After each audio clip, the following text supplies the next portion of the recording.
this vehicle, this truck that he stole, you've been saving up for some time. Yeah, it was one of my goals since, I officially started this business with my brother and my father was, to try to get a new truck at least every 2 years, try to make the business grow. Continue on here, Hacienda at Shady Bend Drive here, Hacienda Heights.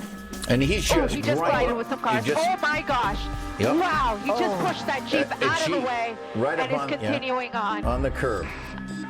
Absolutely incredible. Can you believe that? You're just coming home from work, minding your own business, and this guy's just plowing into everything that is ahead of him. Absolutely crazy. You just wonder, what can law enforcement do at this point? I think this is going to be the end of his truck ride here. Is it. Oh, now they rammed him from behind. He's going into a gas station. Oh, no. Pulling into the mobile gas station, crashing into the pumps.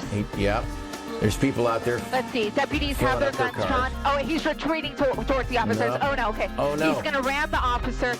Real quick, this suspect was apprehended at a mobile station, and there you see the apprehension going down right now. They had fired less than lethal devices into the window of the vehicle, and you can see him being carried off. We know he is now in custody. Of course, the investigation continues there.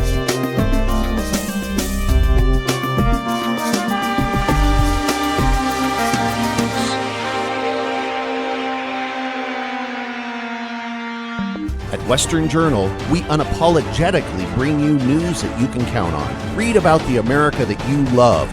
Real stories, real people. TheWesternJournal.com.